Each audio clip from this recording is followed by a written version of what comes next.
Supreme কোর্টের আইনজীবী শিশির মনির বলেছেন ২১ অগস্ট গ্রেনেড হামলা মামলায় প্রমাণ উপস্থাপন করা হয়নি, কল্পনা দিয়ে বিচার করা হয়েছে, তাই হাইকোর্ট সব আসামিকে খালাস করে দিয়েছে। শনিবার ডিবেট ফর ডেমোক্রেসির আয়োজনে ছায়া সংসদ বিতর্ক প্রতিযোগিতায় তিনি একথা বলেন। ক্ষমতায় টিকে থাকতে আওয়ামী সরকারের জঙ্গি প্রচারণা নিয়ে এই ছায়া সংসদ বিতর্ক প্রতিযোগিতায় প্রধান অতিথির বক্তব্যে শিশির মনির বলেন, ফ্যাসিবাদের বিরুদ্ধে সবাইকে ঐক্যবদ্ধ থাকতে হবে।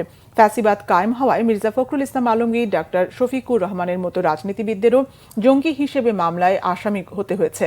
তিনি বলেন, ২১ অগস্ট গ্রেনেড হামলা মামলায় আন্দাজ, অনুমান এবং কল্পকাহিনী তৈরি করে বিচার করা হয়েছে।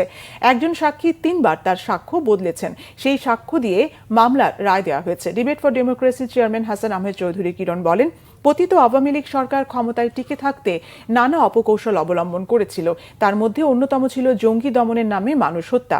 প্রতিযোগিতায় প্রাইম ইউনিভার্সিটিকে হারিয়ে ঢাকা কলেজ জয়লাভ করে।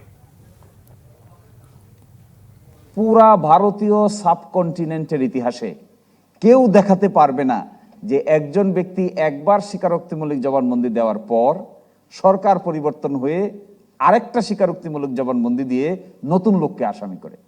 আমি বলেছিলাম কোর্টে যে ৪০০ বছরের ফৌজদারি বিচার ব্যবস্থার ইতিহাসে একটা নজির যদি কেউ দেখাতে পারে যে এই রকম ঘটনা ঘটেছে, যে সরকার পরিবর্তন হয়ে যাওয়ার পরে নতুন করে তদন্ত করে সকল নতুন মানুষকে আসামি করা হয়েছে, তাহলে দেখান, রাষ্ট্রপক্ষ দেখান, আসামি পক্ষ দেখান, অন্য যে কোনো আইনজীবী দেখাক, একটা এক্সাম্পলও কেউ দেখাতে পারেনি।